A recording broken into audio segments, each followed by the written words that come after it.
ਸੋ ਰਦੇ ਆਪਾਂ ਨੇ GOC ਦਾ part ਅੱਜ ਸਟਾਰਟ ਕਰਨਾ ਹੈ, ਠੀਕ ਹੈ।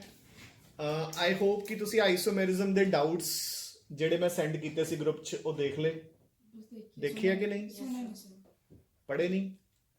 ਚਲੋ ਗੁੱਡ। ਮੈਂ GOC ਦੇ ਕੁਝ ਫੋਲੋ ਅਪ ਲੈਕਚਰਸ ਤੁਹਾਨੂੰ ਸੈਂਡ ਕੀਤੇ ਆ ਜਿਹੜੇ +1 ਦੀ ਕਲਾਸ 'ਚ ਕਰਵਾਏ ਹੋਏ ਆ।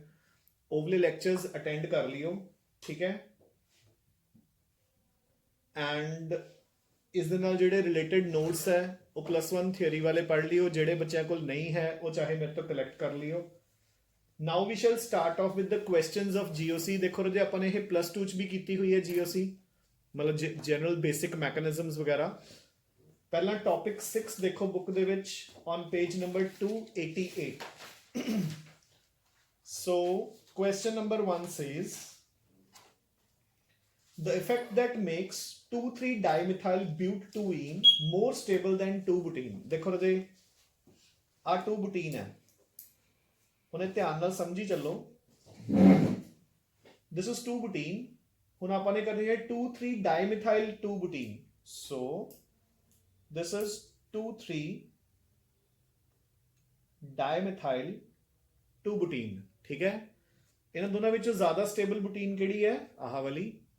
ਕਿਉਂਕਿ ਆਪਾਂ ਕੀ ਕਹਿੰਦੇ ਹੁੰਦੇ ਆ ਕਿ ਜਿਹੜੇ ਡਬਲੀ ਬੌਂਡਡ ਕਾਰਬਨਸ ਹੈ ਇਹਨਾਂ ਦੇ ਨਾਲ ਵਾਲੇ ਕਾਰਬਨਸ ਜਿਹਨਾਂ ਨੂੰ ਆਪਾਂ ਕਹਿੰਦੇ ਆ ਐਲਫਾ ਕਾਰਬਨਸ, ਉਹਨਾਂ ਦੇ ਨਾਲ ਜਿੰਨੇ ਹਾਈਡਰੋਜਨ ਜ਼ਿਆਦਾ ਹੋਣਗੇ ਉਨੀ ਐਲਕੀਨ ਦੀ ਸਟੇਬਿਲਿਟੀ ਜ਼ਿਆਦਾ ਹੋਊਗੀ। This effect is known as hyper conjugation, and hyper conjugation is used to explain the stability of alkenes and free radicals, ठीक है।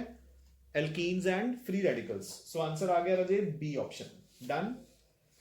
ਹੁਣ ਆ ਜਾਓ question number 2 ਤੇ। among the following structures the one which is not a resonating structure of other। so ਬੱਚੇ ਜਿੱਥੇ ਆਪਾਂ ਕਹਿ ਰਹੇ ਕਿ resonance show ਨਹੀਂ ਹੋ ਰਿਹਾ, ਪਹਿਲਾਂ ਤਾਂ option ਫਰਸਟ ਦੇਖੋ। ਸੋ ਆਪਣੇ ਕੋਲ ਬਣਿਆ ਹੋਇਆ ਹੈ methyl, then O, then C double bond O, and then C ਜਿਸ ਦੇ ਉੱਪਰ ਨੈਗੇਟਿਵ ਚਾਰਜ ਹੈ, and then C double bond O, and then methyl. ਹੁਣ ਦੇਖੋ ਜਿਹੜਾ ਅਗਲਾ ਰੈਜ਼ੋਨੇਟਿੰਗ ਫਾਰਮ ਹੈ ਉਹ ਐਗਜ਼ੈਕਟਲੀ ਇਸ ਦੀ ਫਾਰਮ ਹੀ ਹੈ। ਦੇਖੋ ਕਿਵੇਂ, ਆਹ ਵਾਲੇ 2 ਇਲੈਕਟ੍ਰੋਨਸ ਆਪਾਂ ਇੱਥੇ ਸ਼ੋ ਕਰ ਦਾਂਗੇ ਸ਼ਿਫਟ। ਜਦੋਂ ਇਹ ਇੱਥੇ ਆ ਗਏ ਤਾਂ ਆਵਲੇ ਉੱਪਰ ਚਲੇ ਜਾਣਗੇ, ਤਾਂ ਦੇਖੋ ਜਿਹੜਾ ਰੈਜ਼ੋਨੇਟਿੰਗ ਸਟਰਕਚਰ 2 ਆ ਉਹ ਬਣ ਜਾਊਗਾ। ਧਿਆਨ ਨਾਲ ਦੇਖੋ, ਦਿਖ ਗਿਆ ਰਜੇ? ਦੀਆ ਦੇਖ ਲਿਆ ਕਿ ਨਹੀਂ? ਠੀਕ ਹੈ। ਹੁਣ ਰਜੇ ਥਰਡ ਦੇਖੋ, ਥਰਡ ਬਿਲਕੁਲ ਡਿਟੋ ਕੁਛ ਏਦਾਂ। So C double bond O, ਅਗਲੇ ਕਾਰਬਨ ਦੇ ਉੱਪਰ double bond, and then O minus, and then O methyl. ਹੁਣ ਦੇਖੋ ਰਾਜੇ ਜਿਹੜਾ ਆਹ ਵਾਲਾ ਜਿਹੜਾ ਫੋਰਥ ਸਟਰਕਚਰ ਹੈ ਉਹਦੇ ਵਿੱਚ ਇੱਥੇ ਆਪਣੇ ਕੋਲ ਡਬਲ ਬੌਂਡ ਆ ਰਿਹਾ ਹੈ, ਯਾਨੀ ਕਿ ਆਹ ਵਾਲੇ 2 ਇਲੈਕਟ੍ਰੋਨਸ ਇੱਧਰ ਸ਼ਿਫਟ ਹੋ ਗਏ। ਜਦੋਂ ਇਹ ਸ਼ਿਫਟ ਹੋਣਗੇ ਤਾਂ ਆਹ ਵਾਲਾ ਬੌਂਡ ਇੱਥੇ ਸ਼ਿਫਟ ਹੋ ਜੂ, ਯਾਨੀ ਕਿ ਇੱਥੇ ਨੈਗੇਟਿਵ ਚਾਰਜ ਆ ਜੂ, ਯਾਨੀ ਕਿ ਆਪਣੇ ਕੋਲ ਬਿਲਕੁਲ ਡਿਟੋ ਆਹੀ ਸਟਰਕਚਰ ਬਣ ਜਾਊਗਾ। ਜਦਕਿ ਫੋਰਥ ਸਟਰਕਚਰ ਦੇ ਵਿੱਚ ਉਹ ਡਬਲ ਬੌਂਡ ਇੱਥੇ ਸ਼ੋ ਕਰ ਰਹੇ ਨੇ ਨੈਗੇਟਿਵ ਚਾਰਜ, ਜਦਕਿ ਇਹ ਤਾਂ ਪੋਸੀਬਲ ਹੀ ਨਹੀਂ, ਇਹ ਤਾਂ ਆਲਰੇਡੀ ਸਿੰਗਲ ਬੌਂਡ ਹੈ। ਸੋ ਆਪਣੇ ਕੋਲ ਫੋਰਥ ਹੈ ਜਿਹੜਾ ਉਹ ਬਾਕੀ ਤਿੰਨਾਂ ਦਾ ਰੈਜ਼ੋਨੇਟਿੰਗ ਫਾਰਮ ਨਹੀਂ ਹੈ। So answer will be the D option. I hope this is fine, ਠੀਕ ਹੈ। ਹਾਂਜੀ ਰਦੇ ਕੁਐਸਚਨ ਨੰਬਰ 3 ਤੇ ਆਓ। The correct order of the decreasing acidic strength. ਦੇਖੋ ਰਦੇ ਹੁਣ ਇਹ ਸਾਰਾ ਜਿਹੜਾ ਤੁਸੀਂ +2 ਦੀ ਆਰਗੈਨਿਕ ਪੜ੍ਹੀ ਹੈ ਬੇਸਿਕਲੀ ਉਹ ਸਾਰੀ ਰਿਵਾਈਜ਼ ਹੋ ਜੂਗੀ, ਠੀਕ ਹੈ ਨਾ। ਜੇ ਪੜ੍ਹੀ ਹੈ ਤਾਂ ਰਿਵਾਈਜ਼ ਤਾਂ ਹੀ ਹੋਊਗੀ, ਹਨਾ। ਦ ਕਰੈਕਟ ਡਿਕਰੀਜ਼ਿੰਗ ਸਟਰੈਂਥ ਆਫ, ਹੁਣ ਤੁਸੀਂ ਆਨਸਰ ਦੱਸੀ ਚੱਲਿਓ। देखो फर्स्ट इज ट्राइक्लोरोएसिटिक एसिड यानी कि CCl3COOH। बी हैगा ट्राइफ्लोरोएसिटिक एसिड यानी कि CF3COOH। एंड फिर हैगा acetic acid CH3COOH, and then you have formic acid HCOOH। हाँ जी राजे, इन्हां चारां विचों लीस्ट एसिडिक किहड़ा होएगा?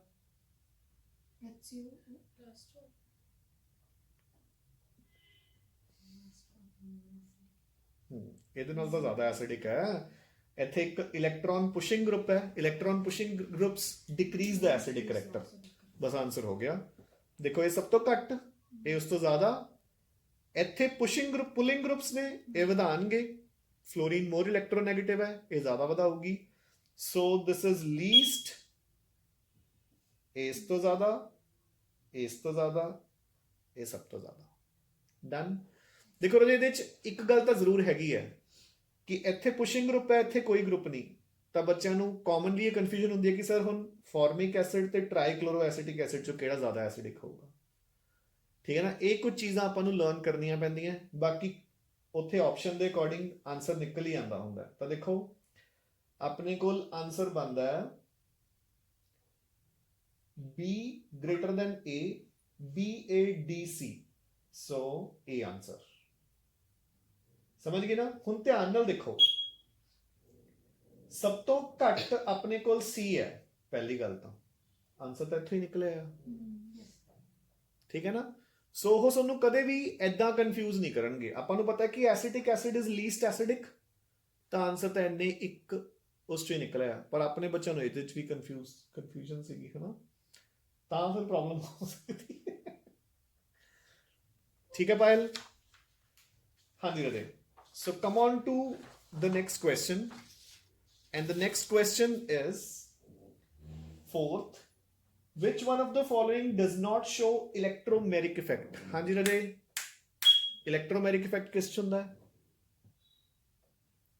ਰਾਜੇ? ਰਿਵਾਈਜ਼ ਕਰ ਲਓ। ਠੀਕ ਹੈ, ਇੱਧਰ ਦੇਖੋ,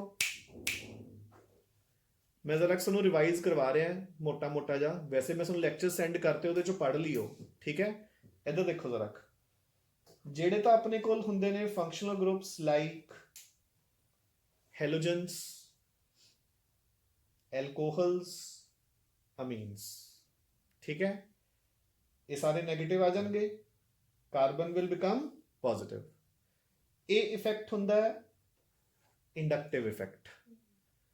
ਜਿਹੜਾ ਆਹ ਦੇਖੋ, ਇਹਨੂੰ ਮੈਂ ਦੋਨੋਂ ਤਰੀਕੇ ਨਾਲ ਰਿਪਰੈਜ਼ੈਂਟ ਕਰ ਸਕਦਾ ਕਿ ਚਾਹੇ ਤਾਂ ਮੈਂ ਕਹਿ ਸਕਦਾ ਕਿ ਹੈਲੋਜਨ ਨੇ ਇਲੈਕਟ੍ਰੋਨ ਆਪਦੇ ਵੱਲ ਖਿੱਚ ਲਏ, ਮੈਂ ਇਹ ਵੀ ਕਹਿ ਸਕਦਾ ਕਿ ਕਾਰਬਨ ਨੇ ਆਪਦੇ ਤੋਂ ਇਲੈਕਟ੍ਰੋਨਸ ਦੂਰ ਪੁਸ਼ ਕਰਤੇ। So pushing effect is called plus I and pulling effect is called minus I. ਠੀਕ ਹੈ, ਤੇ ਇੱਕ ਮੋਟਾ ਮੋਟਾ ਜਿਹਾ ਹਿਸਾਬ ਹੈ, ਇਹ ਤਾਂ ਤੁਹਾਨੂੰ ਮੈਂ ਪਲੱਸ 2 'ਚ ਵੀ ਬਹੁਤ ਵਾਰ ਦੱਸ ਚੁੱਕਿਆ ਕਿ ਸਾਰੇ ਫੰਕਸ਼ਨਲ ਗਰੁੱਪ, ਜਿੰਨੇ ਵੀ ਫੰਕਸ਼ਨਲ ਗਰੁੱਪਸ ਹੁੰਦੇ ਨੇ ਆਰਗੈਨਿਕ 'ਚ, ਉਹਨਾਂ 'ਚ ਨਾਈਟ੍ਰੋਜਨ, ਆਕਸੀਜਨ ਤੇ ਹੈਲੋਜਨਸ ਹੁੰਦੇ ਨੇ, ਯਾਨੀ ਕਿ ਸਭ ਦਾ ਮਾਈਨਸ ਆਈ ਇਫੈਕਟ ਹੈ। ਸੋ plus I effect organic chemistry 'ਚ ਸਿਰਫ ਕਿਹਦਾ ਹੈ? ਕਾਰਬਨ ਚੇਨਸ ਦਾ। ਤੇ ਦੂਸਰਾ ਮੈਂ ਤੁਹਾਨੂੰ ਇਹ ਵੀ ਦੱਸਿਆ ਸੀ ਕਿ ਜਦੋਂ ਫੰਕਸ਼ਨਲ ਗਰੁੱਪ ਔਰ ਬੈਂਜ਼ੀਨ ਦੇ ਵਿਚਕਾਰ ਕਾਰਬਨ ਹੋਵੇ ਤਾਂ ਬੈਂਜ਼ੀਨ ਦਾ ਜਿਹੜਾ ਪਲੱਸ ਆਈ ਇਫੈਕਟ ਹੁੰਦਾ ਹੈ ਉਹ ਬਹੁਤ ਬਹੁਤ ਬਹੁਤ ਬਹੁਤ ਜ਼ਿਆਦਾ ਹੁੰਦਾ ਹੈ। ਠੀਕ ਹੈ, ਹੁਣ ਦੇਖੋ, ਜਦੋਂ ਆਪਣੇ ਕੋਲ ਮਲਟੀਪਲ ਬੌਂਡ ਹੋਊਗਾ, ਹੁਣ ਇਹਦੇ ਉੱਪਰ ਅਟੈਕ ਕਰਨਾ ਹੈ ਕਿਸੇ ਨੇ, ਠੀਕ ਹੈ, ਜਦੋਂ ਇਹਦੇ ਉੱਪਰ ਅਟੈਕ ਹੋਊਗਾ, ਠੀਕ ਹੈ ਨਾ, ਦੇਖੋ ਰਾਜੇ, ਆਪਣੇ ਕੋਲ ਮਲਟੀਪਲ ਬੌਂਡ ਦੋ ਹੀ ਟਾਈਪ ਦੇ ਨੇ, ਇੱਕ ਫੰਕਸ਼ਨਲ ਗਰੁੱਪ ਵਾਲਾ, ਠੀਕ ਹੈ, ਇੱਕ ਵਿਦਾਊਟ ਫੰਕਸ਼ਨਲ ਗਰੁੱਪ ਵਾਲਾ। ਇਹਦੇ ਉੱਪਰ ਵੀ ਜਿਵੇਂ ਅਟੈਕ ਕਰਨਾ ਹੈ, ਹਾਂਜੀ ਯਾਦ ਹੈ ਨਾ, ਇੱਥੇ ਪਹਿਲਾਂ ਇਲੈਕਟ੍ਰੋਫਾਈਲ ਅਟੈਕ ਕਰਦਾ ਹੁੰਦਾ। ਐਲਕੀਨਸ ਐਂਡ ਐਲਕਾਈਨਸ ਦੇ ਸ਼ੋ ਇਲੈਕਟ੍ਰੋਫਿਲਿਕ ਐਡੀਸ਼ਨਸ, ਐਲਡੀਹਾਈਡਸ ਐਂਡ ਕੀਟੋਨਸ ਦੇ ਸ਼ੋ ਨਿਊਕਲੀਓਫਿਲਿਕ ਐਡੀਸ਼ਨਸ। ਤਾਂ ਇੱਥੇ ਸਾਇਨਾਈਡ ਨੇ ਅਟੈਕ ਕਰਨਾ। ਤਾਂ ਪਹਿਲਾਂ ਇੱਕ ਇੰਟਰਮੀਡੀਏਟ ਸਟੇਜ ਆਉਂਦੀ ਹੈ, ਸੁਣੋ, ਪਹਿਲਾਂ ਇੱਕ ਇੰਟਰਮੀਡੀਏਟ ਸਟੇਜ ਆਉਂਦੀ ਹੈ, ਜਿਹੜਾ ਆਹ ਪਾਈ ਬੌਂਡ ਹੈ ਇੱਕ ਤਰਫ ਸ਼ਿਫਟ ਕਰ ਜਾਂਦਾ ਹੈ, ਤਾਂ ਜਿੱਧਰ ਮਰਜ਼ੀ ਕਰ ਦੋ। ਡਨ। ਹੁਣ ਜਿਹੜਾ H ਪੋਜ਼ਿਟਿਵ ਹੈ ਉਹ ਇੱਥੇ ਲੱਗ ਜੂਗਾ, Cl ਨੈਗੇਟਿਵ ਇੱਥੇ ਲੱਗ ਜੂਗਾ। ਸਮਝ ਆ ਗਈ ਗੱਲ? ਇੱਥੇ ਆਪਾਂ ਨੂੰ ਪਤਾ ਹੀ ਹੈ ਸ਼ਿਫਟਿੰਗ ਕਿਹਦੇ ਵੱਲ ਹੋਊਗੀ? ਆਕਸੀਜਨ ਵੱਲ, ਕਿਉਂਕਿ oxygen is more electronegative.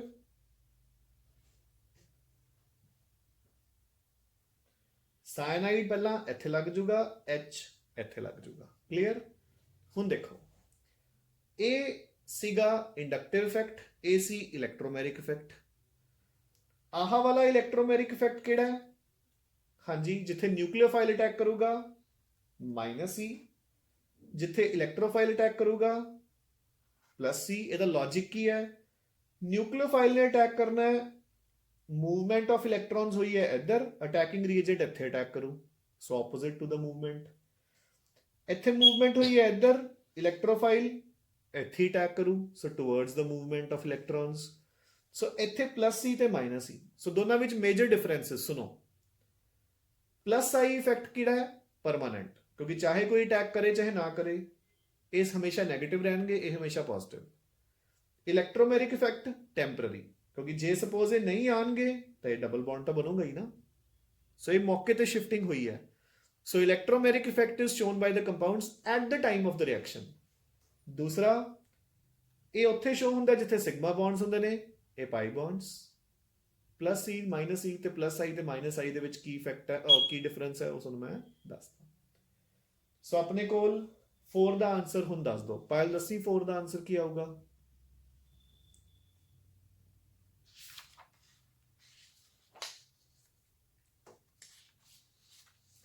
Harsh? ਈਥਰਸ, ਠੀਕ ਹੈ ਨਾ। ਆਪਾਂ ਨੇ ਸਿਰਫ ਇਹ ਚੈੱਕ ਕਰਨਾ ਹੈ ਕਿ ਕਿੱਥੇ ਆਪਣੇ ਕੋਲ ਡਬਲ ਜਾਂ ਟ੍ਰਿਪਲ ਬੌਂਡ ਨਹੀਂ ਹੈਗਾ। ਹੋ ਗਿਆ ਰਾਜੇ। ਕੁਐਸਚਨ ਨੰਬਰ 5 ਇਹ ਸੇਮ ਹੈ ਜਿਵੇਂ ਆਪਾਂ ਨੇ ਪਹਿਲਾ ਕੁਐਸਚਨ ਕੀਤਾ ਸੀ, ਹਾਈਪਰ ਕੌਨਜੂਗੇਸ਼ਨ, ਠੀਕ ਹੈ।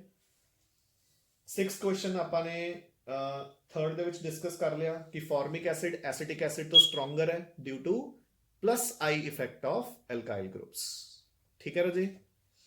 ਉਹ ਠੀਕ ਹੈ, ਹਾਂਜੀ। 7th again belongs to 10+2। ਉਹ ਕਹਿੰਦੇ ਕਿ ਇੱਕ ਆਪਣੇ ਕੋਲ ਸਾਈਕਲੋਹੈਕਸੇਨੋਲ ਹੈ, ਇਧਰ ਦੇਖੋ ਸ਼ੀਟ ਵੱਲ। ਦੂਸਰਾ ਹੈਗਾ ਐਸਿਟਿਕ ਐਸਿਡ, ਤੀਸਰਾ ਹੈਗਾ ਟ੍ਰਾਈਨਾਈਟ੍ਰੋਫਿਨੋਲ। ਸੋ ਫਿਨੋਲ 2, 4 and 6 and then we have phenol, ਠੀਕ ਹੈ। ਇਹਨਾਂ ਵਿੱਚੋਂ ਦੇਖੋ ਅੰਦਰ ਦੇ ਪਹਿਲਾ ਪਾਰਟ, ਐਲਕੋਹਲ ਤੇ ਫਿਨੋਲ ਚੋਂ ਕਿਹੜਾ ਜ਼ਿਆਦਾ ਐਸਿਡਿਕ ਸੀ? ਫਿਨੋਲ। ਸੋ ਲੀਸਟ ਤਾਂ ਇਹ ਹੈ, ਗੇਮ ਖਤਮ, ਠੀਕ ਹੈ, ਕਿਉਂਕਿ ਐਸਿਡਿਕ ਐਸਿਡ ਤਾਂ ਹੈ ਹੀ ਐਸਿਡਿਕ ਨਾ। ਹੁਣ ਜਿਹੜੇ ਬਾਕੀ 3 ਕੰਪਾਊਂਡਸ ਨੇ ਦੇ ਆਰ ਐਸਿਡਿਕ, ਠੀਕ ਹੈ। ਹਾਂਜੀ, ਇਲੈਕਟ੍ਰੋਨ ਪੁਲਿੰਗ ਗਰੁੱਪਸ, ਸੌਰੀ ਇਲੈਕਟ੍ਰੋਨ ਪੁਲਿੰਗ ਗਰੁੱਪਸ ਦੇ ਇਨਕਰੀਜ਼ ਦਾ ਐਸਿਡਿਕ ਕਰੈਕਟਰ। ਸੋ 2,4 ਡਾਈਨਾਈਟ੍ਰੋਫਿਨੋਲ ਇਹਦੇ ਨਾਲੋਂ ਜ਼ਿਆਦਾ ਐਸਿਡਿਕ ਹੈ, ਠੀਕ ਹੈ। ਸੋ ਇਹ 3rd।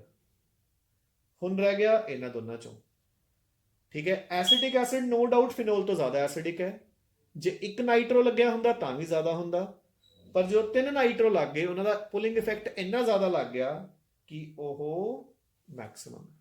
ਡਨ ਹੋ ਗਿਆ, ਹਾਂਜੀ। Question number 8 again acidic character. ਆਪਣੇ ਕੋਲ ਪਹਿਲਾ ਹੈਗਾ ਕਾਰਬੋਕਸਿਲਿਕ ਐਸਿਡ, ਦੂਜਾ ਹੈਗਾ ਐਸੀਟਾਈਲੀਨ, ਤੀਸਰਾ ਹੈਗਾ ਵਾਟਰ, ਚੌਥਾ ਹੈਗਾ ਐਲਕੋਹਲ, ਠੀਕ ਹੈ।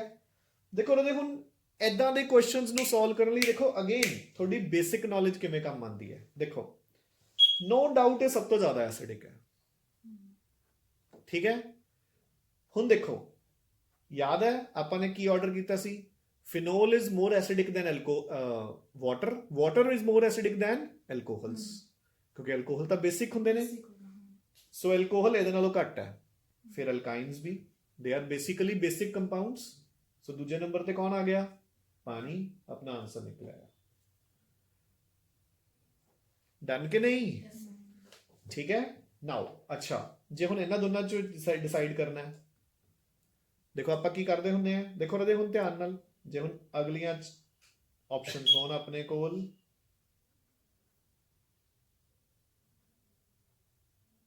ਡਨ।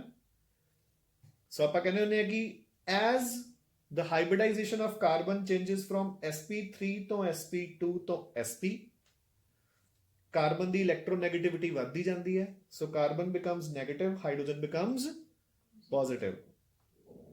ਸੋ ਇਹ ਸਭ ਤੋਂ ਜ਼ਿਆਦਾ ਐਸਿਡਿਕ ਹੈ। ਇੱਥੇ ਤਰ੍ਹਾਂ ਜੇ ਕੋਈ ਕੰਪੈਰੀਜ਼ਨ ਹੀ ਨਹੀਂ ਨਾ। Oxygen is very very very highly electronegative as compared to carbon. So alcohol maximum. So ਆਪਣਾ ਆਂਸਰ ਬਣ ਗਿਆ ਦੇਖੋ ਡੀ। ਪਹਿਲਾ ਐਸਿਡ, ਫਿਰ ਵਾਟਰ, ਫਿਰ ਐਲਕੋਹਲ, ਫਿਰ ਐਸੀਟਿਲੀਨ। ਹੋ ਗਿਆ ਕਲੀਅਰ ਹੈ। ਨਾਓ question number 9, which of the following has minimum minus I effect. देखो रो देखो ਸਭ ਤੋਂ ਜ਼ਿਆਦਾ ਨੈਗੇਟਿਵ ਆਈ ਇਫੈਕਟ ਨਾਈਟਰੋ ਗਰੁੱਪਸ ਤੇ ਸਾਇਨਾਈਡ ਦਾ ਹੁੰਦਾ। ਇਹ ਤਾਂ ਆਪਾਂ ਨੂੰ ਪਤਾ ਹੈ ਨਾ, ਮਤਲਬ ਡਬਲੀ ਬੌਂਡਡ ਗਰੁੱਪਸ ਨੇ, ਰੈਜ਼ੋਨੈਂਸ ਵੀ ਲੱਗੂਗਾ, ਠੀਕ ਹੈ। ਵੈਸੇ ਵੀ ਯਾਦ ਰੱਖੋ, ਆਪਾਂ ਜਦੋਂ ਵੀ ਐਸਿਡਿਕ ਕਰੈਕਟਰ ਐਕਸਪਲੇਨ ਕਰਦੇ ਹਾਂ, ਦੇਖੋ ਜਦੋਂ ਵੀ ਆਪਾਂ ਐਕਸਪਲੇਨ ਕਰਦੇ ਹਾਂ ਕਿ ਇਲੈਕਟ੍ਰੋਨ ਪੁਲਿੰਗ ਗਰੁੱਪਸ ਦੇ ਇਨਕਰੀਜ਼ ਦਾ ਐਸਿਡਿਕ ਕਰੈਕਟਰ, ਤਾਂ ਆਪਾਂ ਹਮੇਸ਼ਾ ਕਿਹੜਾ ਗਰੁੱਪ ਯੂਜ਼ ਕਰਦੇ ਹੁੰਦੇ ਆ? ਨਾਈਟਰੋ। ਨਾਈਟਰੋ ਤੋਂ ਬਾਅਦ ਸਾਇਨਾਈਡ ਆਉਂਦੇ ਨੇ, ਸਾਇਨਾਈਡ ਤੋਂ ਬਾਅਦ ਐਸਿਡਸ ਆਉਂਦੇ ਨੇ, ਤਾਂ A ਤੇ B ਤਾਂ ਗੇਮ 'ਚ ਬਾਹਰ ਹੋ ਗਿਆ। ਹੁਣ ਆਪਾਂ ਨੂੰ ਦੇਖਣ ਨੂੰ ਲੱਗੂਗਾ ਕਿ ਫਲੋਰੀਨ ਇਜ਼ ਹਾਈਲੀ ਇਲੈਕਟ੍ਰੋਨੈਗੇਟਿਵ, ਤੇ ਉੱਪਰੋਂ ਦੀ ਮਤਲਬ ਆਪਣੇ ਕੋਲ ਇਲੈਕਟ੍ਰੋਨ ਪੁਲਿੰਗ ਗਰੁੱਪ ਦੀ ਗੱਲ ਹੋ ਰਹੀ ਹੈ ਨਾ, ਕਿ ਕਿਹੜਾ ਸਭ ਤੋਂ ਘੱਟ ਇਲੈਕਟ੍ਰੋਨ ਪੁਲਿੰਗ ਹੈ, ਮਾਈਨਸ ਆਈ। ਤਾਂ ਆਪਾਂ ਨੂੰ ਦੇਖਣ ਨੂੰ ਲੱਗ ਰਿਹਾ ਹੈ ਕਿ ਇੱਕ ਟਰਸ਼ਰੀ ਅਮੀਨ ਦੇ ਰੱਖੀ ਹੈ ਆਪਾਂ ਨੂੰ, ਜਿਹਦੇ ਵਿੱਚ 3 R ਗਰੁੱਪਸ ਨੇ ਇਲੈਕਟ੍ਰੋਨ ਪੁਸ਼ਿੰਗ, ਬਟ ਇਹ ਤਾਂ ਹੁੰਦਾ ਜੇ N ਦੇ ਉੱਪਰ ਪੋਜ਼ਿਟਿਵ ਚਾਰਜ ਨਾ ਹੁੰਦਾ। ਪੋਜ਼ਿਟਿਵ ਚਾਰਜ ਦਿਖ ਰਿਹਾ ਹੈ, ਸੋ ਪੋਜ਼ਿਟਿਵ ਚਾਰਜ ਤਾਂ ਰਾਜੇ ਇਲੈਕਟ੍ਰੋਨਸ ਨੂੰ ਆਪਦੇ ਵੱਲ ਖਿੱਚੂਗਾ ਫਟਾਫਟ। ਸੋ ਲੀਸਟ ਮਾਈਨਸ ਆਈ ਇਫੈਕਟ ਕਿਹਦਾ ਆਊਗਾ? ਫਲੋਰੀਨ। ਡਨ। ਹਾਲਾਂਕਿ fluorine is highly electronegative, but ਇੱਥੇ ਫਲੋਰੀਨ ਆਊਗਾ, ਠੀਕ ਹੈ ਰਾਜੇ। ਹਾਂਜੀ, question number 10, which of the following carbon atoms is likely to possess tetrahedral geometry ਜਿਹਦੀ hybridization is sp3? ਹੋ ਜਾਊਗਾ? Yes, sir. The correct order regarding the electronegativity ਹੁਣੇ ਦੱਸਤਾ ਸਾਨੂੰ, ਠੀਕ ਹੈ। sp greater than sp2 greater than sp3। ਹਾਂਜੀ, 12th ਵੀ ਕਰ ਲਓਗੇ, Yes, sir. 13th ਵੀ ਹੋ ਜਾਊਗਾ, ਹੁਣੇ ਕੀਤਾ ਆਪਾਂ ਨੇ। ਹਾਈਬ੍ਰਿਡਾਈਜ਼ੇਸ਼ਨ ਰੈਜ਼ੋਨੈਂਸ ਹੀ ਹੈ, ਸਿੰਪਲ। ਹਾਂਜੀ, 14 chloroacetic acid is a stronger acid than acetic acid, this can be explained by Payal। 14 the answer ਹੈ।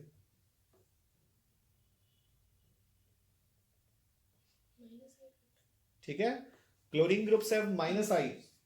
ਦਿਆ ਹਾ A ਤੇ C ਆਪਸ਼ਨ ਕੀ ਹੁੰਦੇ ਨੇ ਰਾਜੇ? ਪਲੱਸ M ਤੇ ਮਾਈਨਸ M। ਹਰਸ਼, ਚਲੋ। ਸੋ ਮਾਈਨਸ M ਤੇ ਰਾਜੇ M effect stands for mesomeric effect, ਤੇ ਮੀਜ਼ੋਮੈਰਿਕ ਇਫੈਕਟ ਨੂੰ ਆਪਾਂ ਇੱਕ ਹੋਰ ਨਾਮ ਦਿੰਦੇ ਹੁੰਦੇ ਆ, ਕਿਹੜਾ? Resonance effect. Plus R and minus R, ਠੀਕ ਹੈ। ਪਲੱਸ R ਤੇ ਮਾਈਨਸ R ਕਿਹੜੇ ਕਿਹੜੇ ਹੁੰਦੇ ਨੇ? ਜਿਹੜੇ ਬੈਂਜ਼ੀਨ ਵਾਲੇ ਇਲੈਕਟ੍ਰੋਨ ਪੁਸ਼ ਕਰਦੇ ਨੇ, ਸਿੰਗਲੀ ਬੌਂਡਡ ਗਰੁੱਪਸ ਕੀਤੇ ਤਾਂ ਹੋਏ ਨੇ, ortho and para directing, they are plus R। ਜਿਹੜੇ ਪੁੱਲ ਕਰਦੇ ਨੇ doubly bonded groups, they are minus R, ਠੀਕ ਹੈ। ਹੋ ਗਿਆ। ਆ ਜਾਓ ਰਾਜੇ, ਕੁਐਸਚਨ ਨੰਬਰ 15 ਤੇ ਆਓ। Assertion: a compound with delocalized electrons is more stable than a compound would be if all its electrons were localized। ਉਹ ਤਾਂ ਪਤਾ ਹੀ ਹੈ ਆਪਾਂ ਨੂੰ, resonance ਆਊਗਾ ਨਾ ਇਹਦੇ ਵਿੱਚ। So A is correct। The extra stability a compound gains as a result of having delocalized electrons is called delocalization energy। ਇਹ ਵੀ correct ਹੈ, but ਇਹਦੇ ਵਿੱਚ ਕੋਈ explanation ਨਹੀਂ ਹੈਗੀ। explanation ਤਾਂ ਹੁੰਦੀ ਜੇ ਉਹਨਾਂ ਨੇ ਦਿੱਤਾ ਹੁੰਦਾ ਵੀ ਉਹ ਕਿਉਂ ਜ਼ਿਆਦਾ stable ਹੁੰਦਾ, ਠੀਕ ਹੈ। So B is the answer। Done। Question number 16, the CH bond distance is the longest in, ठीक है। देखो जिथे कार्बन की हाइब्रिडाइजेशन होगी sp, ਉੱਥੇ ਘੱਟੋ ਘੱਟ, sp2 ਤੇ ਉਸ ਤੋਂ ਜ਼ਿਆਦਾ, sp3 ਤੇ ਮੈਕਸਿਮਮ ਹੋ ਜਾਊਗਾ। Yes, sir। which is the strongest acid? ਹੋ ਗਿਆ ਆਨਸਰ ਅਜੇ, ਵਿੱਚ ਹੀ ਕਰ ਲਿਆ ਆਪਾਂ ਨੇ। ਇੱਕ ਮਿੰਟ, A ਤੇ B ਦੋਨੋਂ ਸੇਮ ਦਿੱਤੇ ਹੋਏ ਨੇ, ਇੱਕ ਨੂੰ ਕਰ ਲਓ C2H6, ਕਿਸੇ ਵੀ ਇੱਕ ਨੂੰ, ਕਿਉਂਕਿ ਆਨਸਰ ਤਾਂ ਡੀ ਹੀ ਬਣੂਗਾ, ਠੀਕ ਹੈ। ਹਾਂਜੀ, 18th, negative inductive effect is shown by, answer ਕੀ ਆਊਗਾ ਅਰਸ਼?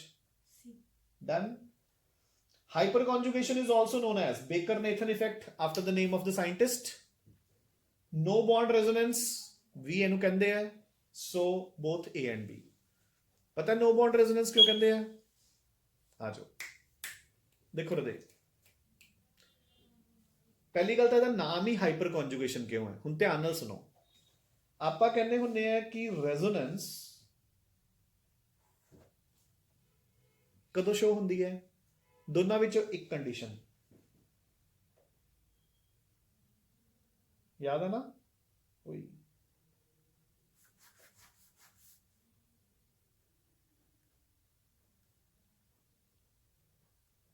याद है? या तो alternate presence of double ਜਾਂ single bonds ਹੋਵੇ ਜਿਵੇਂ ਕਿ ਬੈਂਜ਼ੀਨ 'ਚ ਹੁੰਦਾ ਹੈ। ਇਹੋ ਜਿਹੇ ਸਿਸਟਮ ਨੂੰ ਆਪਾਂ ਕੀ ਕਹਿੰਦੇ ਹੁੰਦੇ ਆ? ਕੰਜੂਗੇਟਿਵ ਸਿਸਟਮ। ਠੀਕ ਹੈ? ਜਾਂ ਤਾਂ ਇਹ ਸੀਨ ਹੋਵੇ, ਜਾਂ ਅਗਰ ਇਹ ਸੀਨ ਨਹੀਂ ਹੈਗਾ ਤਾਂ double bond single bond should be continued with a lone pair, ਜਿਵੇਂ ਆਪਾਂ ਇਹਨਾਂ 'ਚ ਕਹਿੰਦੇ ਆ +2 ਵਾਲੇ ਪੋਰਸ਼ਨ 'ਚ ਡਬਲ ਸਿੰਗਲ ਲੋਨ ਪੇਅਰ, ਤਾਂ ਹੀ ਤਾਂ ਇਹ ਰੈਜ਼ੋਨੈਂਸ ਕਰਦੀ ਹੈ। ਠੀਕ ਹੈ? ਇਹਨੂੰ ਆਪਾਂ ਕਹਿੰਦੇ ਆ ਕੰਜੂਗੇਟਿਵ ਸਿਸਟਮ। ਠੀਕ ਹੈ ਰਾਜੀ? ਹਾਈਪਰ ਕੰਜੂਗੇਸ਼ਨ ਆਪਾਂ ਕਿੱਥੇ ਪੜ ਰਹੇ ਹਾਂ? ਐਲਕੀਨਸ ਦੇ ਕੇਸ 'ਚ। For example this is your propene, ਇੱਥੇ ਤਾਂ ਇਦਾਂ ਦਾ ਕੋਈ ਸਿਸਟਮ ਹੀ ਹੈ ਨਹੀਂਗਾ, ਬਟ ਫਿਰ ਵੀ ਰੈਜ਼ੋਨੈਂਸ ਹੈਗਾ, ਯਾਨੀ ਕਿ ਹਾਈਪਰ ਕੰਜੂਗੇਸ਼ਨ। ਆਪਣੀ ਉਮੀਦ ਤੋਂ ਕੋਈ ਚੀਜ਼ ਜ਼ਿਆਦਾ ਮਿਲੇ ਤਾਂ ਉਹਨੂੰ ਆਪਾਂ ਹਾਈਪਰ ਵਰਡ ਯੂਜ਼ ਕਰਦੇ ਹਾਂ। Hypertension means high BP, hyperglycaemia means high sugar levels. ਠੀਕ ਹੈ? ਤਾਂ ਦੇਖੋ ਰਾਜੇ ਇਹਦੇ ਵਿੱਚ ਕੀ ਹੁੰਦਾ ਹੈ? ਆਹ ਪ੍ਰੋਟੀਨ ਹੈ CH3 CH double bond CH2। ਆਹ ਵਾਲਾ ਡਬਲ ਬੌਂਡ ਦਾ ਪਾਈ ਬੌਂਡ ਇੱਧਰ ਸ਼ਿਫਟ ਹੋ ਜਾਊਗਾ, ਸੋ CH2 ਨੈਗੇਟਿਵ, ਇੱਥੇ ਆ ਗਿਆ ਸਿੰਗਲ ਬੌਂਡ CH। ਡਨ। ਹੁਣ ਧਿਆਨ ਨਾਲ ਦੇਖੋ, ਆ ਜਿਹੜਾ ਮਿਥਾਈਲ ਗਰੁੱਪ ਹੈ ਇਹਦਾ ਇੱਕ ਸਿਗਮਾ ਬੌਂਡ ਇੱਥੇ ਸ਼ਿਫਟ ਕਰ ਜਾਊਗਾ। ਡਨ। ਜਿਹੜਾ ਆਹ H ਹੈ ਇਹ ਰਿਲੀਜ਼ ਨਹੀਂ ਹੋਊਗਾ, ਇੱਥੇ ਨਾਲ ਅਟੈਚਡ ਰਹਿ ਜਾਊਗਾ ਐਜ਼ H ਪੋਜ਼ਿਟਿਵ। ਹੁਣ ਤੁਸੀਂ ਕਹੋਗੇ ਕਿ ਸਰ ਆਹੀ ਵਾਲਾ H ਕਿਉਂ, ਆ ਦੋਨੋਂ ਕਿਉਂ ਨਹੀਂ? ਤਾਂ ਹੀ ਤਾਂ ਲੌਜਿਕ ਹੈ, ਕਿਉਂਕਿ ਇਹਦੇ ਹੁਣ 3 ਹਾਈਪਰ ਕੰਜੂਗੇਟਿਵ ਸਟਰਕਚਰ ਬਣਨਗੇ। ਇੱਕ ਆਵਲਾ, ਇੱਕ ਜਦੋਂ ਆ ਪਾਰਟਿਸਿਪੇਟ ਕਰੂ, ਇੱਕ ਜਦੋਂ ਆ ਪਾਰਟਿਸਿਪੇਟ ਕਰੂ। ਇਹ ਕਿਹੜੇ ਹਾਈਡਰੋਜਨਸ ਨੇ? ਦੇਖੋ ਡਬਲ ਬੌਂਡ ਦੇ ਨਾਲ ਵਾਲੇ ਹਾਈਡਰੋਜਨਸ, ਯਾਨੀ ਕਿ ਅਲਫਾ ਹਾਈਡਰੋਜਨਸ। ਸੋ ਆਪਾਂ ਨੇ ਕੀ ਕਿਹਾ ਸੀ? ਹਾਈਪਰ ਕੰਜੂਗੇਸ਼ਨ ਕੀ ਕਹਿੰਦੀ ਹੈ ਕਿ ਜਿੰਨੇ ਅਲਫਾ ਹਾਈਡਰੋਜਨ ਜ਼ਿਆਦਾ ਹੁੰਦੇ ਨੇ ਉਨੀ ਐਲਕੀਨ ਦੀ ਸਟੇਬਿਲਿਟੀ ਜ਼ਿਆਦਾ, ਕਿਉਂਕਿ ਉਹਨੇ ਹਾਈਪਰ ਕੰਜੂਗੇਟਿਵ ਸਟਰਕਚਰਸ ਜ਼ਿਆਦਾ ਬਣਨਗੇ। ਸੋ ਦੇਖੋ, ਸਿੰਸ ਇਸ ਹਾਈਡਰੋਜਨ ਤੇ ਇਸ ਐਲਕੀਨ ਦੇ ਵਿਚਕਾਰ ਕੋਈ ਬੌਂਡ ਨਹੀਂ ਹੈਗਾ, this is known as no bond resonance. Done. ਹਾਂ, ਹੁਣ ਦੇਖੋ ਨਾਰਮਲ ਰੈਜ਼ੋਨੈਂਸ ਦੇ ਮੁਕਾਬਲੇ ਨੈਚੁਰਲ ਏਵਲੀ ਰੈਜ਼ੋਨੈਂਸ ਕੀ ਹੋਊਗੀ? ਬਹੁਤ ਸਟਰੋਂਗ ਕਿ ਵੀਕ? ਵੀਕ, ਕਿਉਂਕਿ ਸਿਗਮਾ ਬੌਂਡ ਪਾਰਟਿਸਿਪੇਟ ਕਰ ਰਿਹਾ ਹੈ। ਉਹ ਆਪਾਂ ਨੂੰ ਕਿਵੇਂ ਪਤਾ ਲੱਗੂਗਾ? ਦੇਖੋ, ਜਦੋਂ ਆਪਾਂ ਬੈਂਜ਼ੀਨ ਦਾ ਕੇਸ ਕਰਦੇ ਹੁੰਦੇ ਆ, ਆਪਾਂ ਕਹਿੰਦੇ ਹੁੰਦੇ ਆ carbon carbon single bond length ਕਿੰਨੀ ਹੁੰਦੀ ਹੈ? 154 pm। Carbon carbon double bond length 139 pm। ਬੈਂਜ਼ੀਨ ਦੇ ਵਿੱਚ ਸਾਰੇ ਦੇ ਸਾਰੇ ਬੌਂਡਸ 139 pm। ਹੁਣ ਜਦੋਂ ਤੁਸੀਂ ਐਲਕੀਨਸ ਪੜ੍ਹਦੇ ਹੋ, ਜਿਹੜਾ ਆਹ ਵਾਲਾ ਬੌਂਡ ਹੈ ਇਹ 139 ਤੱਕ ਨਹੀਂ ਪਹੁੰਚੂਗਾ, 154 ਦੇ ਮੁਕਾਬਲੇ ਤਾਂ ਘਟ ਗਿਆ ਨਾ। So it is a weak resonance. Done. So ਜਿੰਨੀ ਆਪਣੀ, ਅੱਛਾ ਤੁਸੀਂ ਇਹਨੂੰ +2 ਚ ਵੀ ਪੜ੍ਹਦੇ ਹੋ, ਯਾਦ ਹੈ? ਦੇਖੋ ਹੁਣ ਆਪਾਂ ਕਿਵੇਂ ਕੋਰਿਲੇਟ ਕਰਦੇ ਹੁੰਦੇ ਆ ਚੀਜ਼ ਨੂੰ।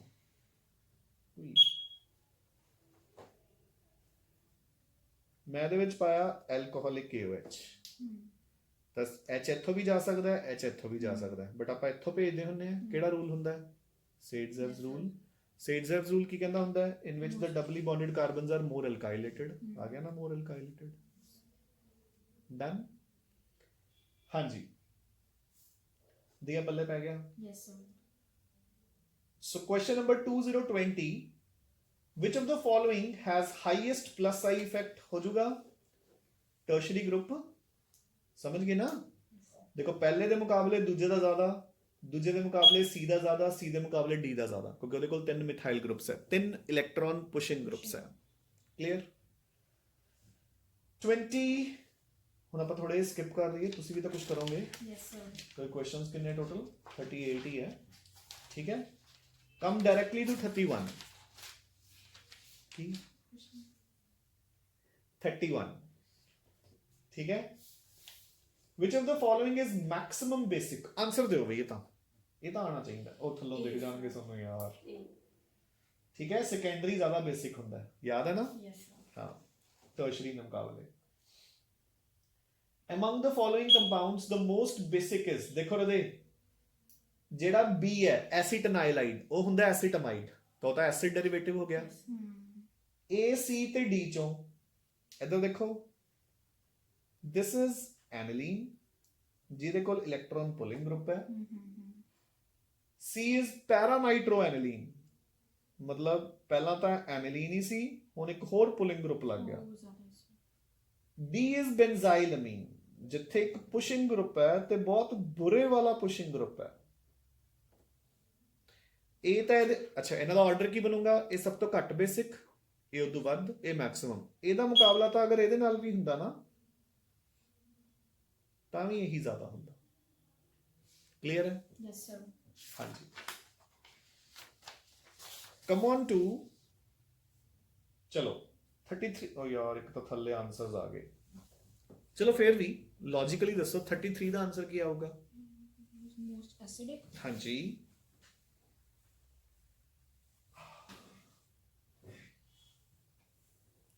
ਇਹ ਜਦੋਂ ਕੋਲੇ ਹੁੰਦਾ ਉਦੋਂ ਸੀ। ਇਹ ਕਿਉਂ ਨਹੀਂ? ਹਾਈਡਰੋਜਨ ਬੌਂਡ ਹੋ ਜਾਂਦੀ ਹੈ, ਠੀਕ ਹੈ ਨਾ। ਸੋ ਸਭ ਤੋਂ ਜ਼ਿਆਦਾ ਐਸਿਡਿਕ ਹੋਊਗਾ ਇੱਥੇ C, ਉਦੋਂ ਘੱਟ ਹੋਊਗਾ A, ਉਦੋਂ ਘੱਟ ਹੋਊਗਾ D, ਨਹੀਂ C ਫਿਰ D ਫਿਰ A ਫਿਰ B, ਠੀਕ ਹੈ। ਕਾਰਬੋਕਸਿਲਿਕ ਐਸਿਡ ਦੇ ਕੇਸ ਚ ਆਰਥੋ ਹੀ ਹੁੰਦਾ ਸਭ ਤੋਂ ਜ਼ਿਆਦਾ, ਯਾਦ ਰੱਖਿਓ, ਕਿਉਂਕਿ ਉੱਥੇ ਹਾਈਡਰੋਜਨ ਬੌਂਡਿੰਗ ਨਹੀਂ ਹੁੰਦੀ, ਠੀਕ ਹੈ। ਹਾਂਜੀ, ਅਗਲੇ ਇੱਕ ਦੋ ਕੁਐਸਚਨਸ ਫੇਰ ਛੱਡ ਦੋ। Come on to 36। ਹਾਂਜੀ 36 ਦਾ ਆਨਸਰ ਦਿਓ। ਫਲੋਰੋਬੈਂਜ਼ੀਨ।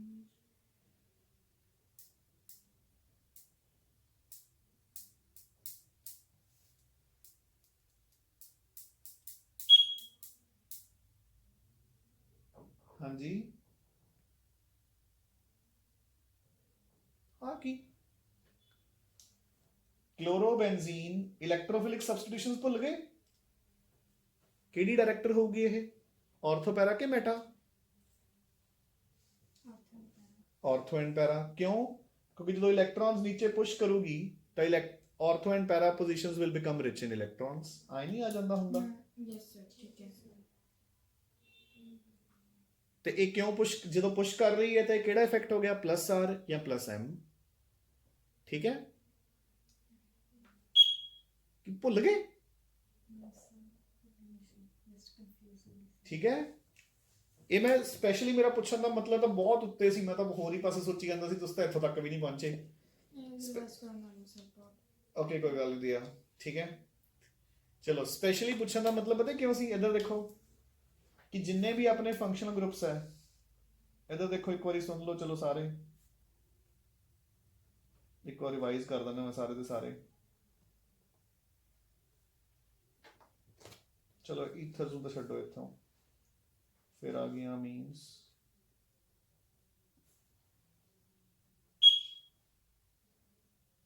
ਐਲਡੀਹਾਈਡਸ ਐਂਡ ਕੀਟੋਨਸ। ਕੀ ਗਵਾਚ ਗਿਆ ਪਾਇਲ? ਕਾਰਬੋਕਸਿਲਿਕ ਐਸਿਡਸ, ਠੀਕ ਹੈ।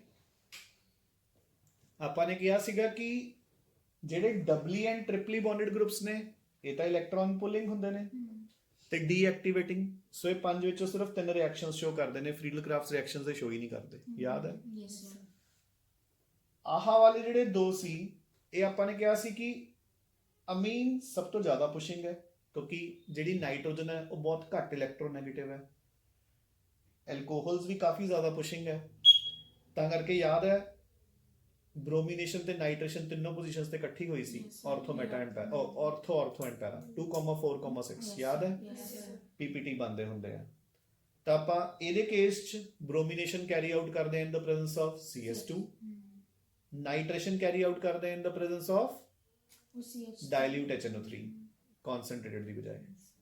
ਇਹਦੇ ਕੇਸ 'ਚ ਆਪਾਂ ਕੀ ਕਰਦੇ ਹੁੰਦੇ ਆ? ਪਹਿਲਾਂ ਇਹਦੀ ਐਸੀਟਾਈਲੇਸ਼ਨ ਕਰਦੇ ਆ ਗਰੁੱਪ ਦੀ, ਫਿਰ ਇਹਨੂੰ ਆਰਥੋ ਐਂਡ ਪੈਰਾ ਬਣਾਉਂਦੇ ਆ, ਯਾਦ ਹੈ ਨਾ?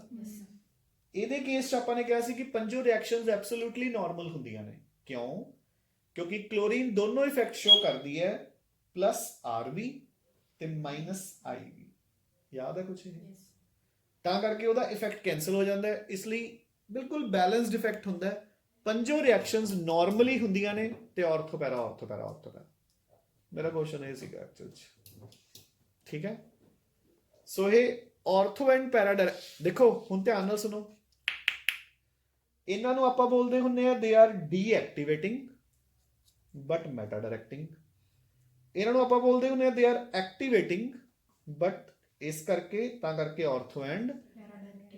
ਇਹਨੂੰ ਆਪਾਂ ਕਹਿੰਦੇ ਹੁੰਦੇ it is deactivating but still ortho and para. ਤਾਂ ਜੇ ਕੁਐਸਚਨ ਆਉਂਦਾ ਕਿ ਇਹ ਡੀਐਕਟੀਵੇਟਿੰਗ ਕਿਉਂ ਹੈ ਤਾਂ ਡਿਊ ਟੂ ਮਾਈਨਸ ਆਈ, ਤੇ ਆਰਥੋ ਪੈਰਾ ਕਿਉਂ ਹੈ ਡਿਊ ਟੂ ਪਲੱਸ ਐਮ ਜਾਂ ਪਲੱਸ ਆਰ। ਇਹ ਕੁਐਸਚਨ ਸੀ ਐਕਚੁਅਲ ਚ ਮੇਰਾ। ਠੀਕ ਹੈ,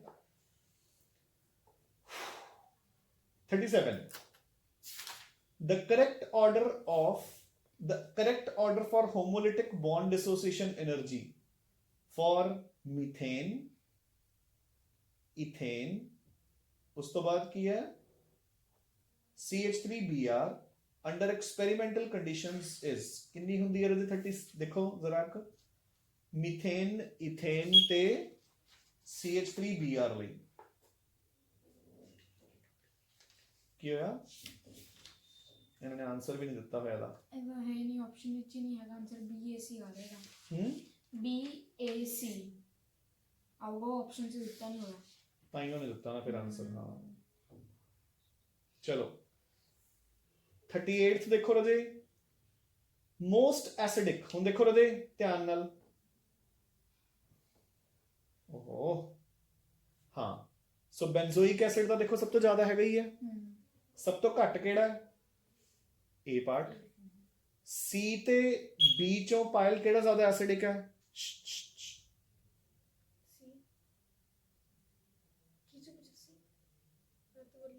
C ਤੇ B ਚੋਂ ਹੁਣੇ ਤਾਂ ਕੀਤਾ ਹਾਈਡਰੋਜਨ ਬੌਂਡਿੰਗ ਕਰਕੇ B ਘੱਟ ਹੋਊਗਾ, ਮਤਲਬ ਸੌਰੀ C ਘੱਟ ਹੋਊਗਾ। ਸੋ ਸਭ ਤੋਂ ਘੱਟ A, ਉਸ ਤੋਂ ਵੱਧ C, ਉਸ ਤੋਂ ਵੱਧ B, ਸਭ ਤੋਂ ਵੱਧ D। ਡਨ? Yes sir. ਠੀਕ ਹੈ ਰਜੇ, ਉਹ ਠੀਕ ਹੈ।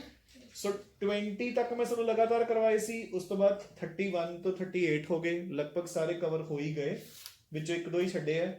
ਤਾਂ nearly you have 12-13 questions to do. ਇੰਨਾ ਕੁ ਤਾਂ ਕਰ ਲਓਗੇ? ਠੀਕ ਹੈ। ਇਹ ਜ਼ਿਆਦਾ ਮੈਂ ਤਾਂ ਕਰਵਾਏ ਨੇ, ਘੱਟ ਤਾਂ ਦੇ ਰਿਹਾ ਕਿਉਂਕਿ ਤੁਸੀਂ ਨਾਲ ਥੋੜੇ ਬਹੁਤ ਲੈਕਚਰਸ ਵੀ ਦੇਖ ਲਿਓ। ਠੀਕ ਹੈ, and once again I repeat ਕਿ ਰਜੇ ਆਪਦੇ ਕੁਐਸਚਨਸ ਪਹਿਲਾਂ ਹੀ ਮੈਨੂੰ ਸੈਂਡ ਕਰ ਦਿਆ ਕਰੋ ਤਾਂ ਕਿ ਆਪਣਾ ਕੁਐਸਚਨਸ ਦੇ ਉੱਪਰ ਟਾਈਮ ਇੱਥੇ ਨਾ ਖਰਾਬ ਹੋਵੇ। ਠੀਕ ਹੈ ਨਾ, ਮਤਲਬ ਮੈਂ ਮਾਰਨਿੰਗ 'ਚ 10 ਵਜੇ ਤੱਕ ਕਲਾਸਿਸ ਹੁੰਦੀਆਂ ਤੁਹਾਡੀਆਂ ਥਿਊਰੀ ਦੀਆਂ, ਉਦੋਂ ਬਾਅਦ 'ਚ ਤੁਹਾਡੀ ਕਲਾਸ ਤੱਕ ਹੁਣ ਤੱਕ ਮੈਂ ਬਿਲਕੁਲ ਫ੍ਰੀ ਹੁੰਨਾ। ਤਾਂ ਵਿੱਚੋਂ ਦੀ ਜਦੋਂ ਵੀ ਮੈਨੂੰ ਟਾਈਮ ਮਿਲੂਗਾ ਮੈਂ ਆਪਣੇ ਆਪ ਡਾਊਟਸ ਹੈ ਜਿਹੜੇ ਉਹਦੇ ਵੀਡੀਓਜ਼ ਬਣਾ ਕੇ ਗਰੁੱਪ 'ਚ ਸ਼ੇਅਰ ਕਰ ਦਿਆ ਕਰੂੰ। ਤਾਂ ਡਾਊਟਸ ਮੈਨੂੰ ਪਹਿਲਾਂ ਹੀ ਸ਼ੇਅਰ ਕਰ ਦਿਆ ਕਰੋ ਤਾਂ ਕਿ ਆਪਾਂ ਇੱਥੇ ਟਾਈਮ ਖਰਾਬ ਕਰਨ ਦੀ ਬਜਾਏ ਆਹ ਜ਼ਿਆਦਾ ਯੂਟਿਲਾਈਜ਼ ਹੁੰਦਾ ਕੁਐਸਚਨ ਸੋਲਵ ਕਰਨ ਤੇ। ਠੀਕ ਹੈ, ਥੈਂਕ ਯੂ।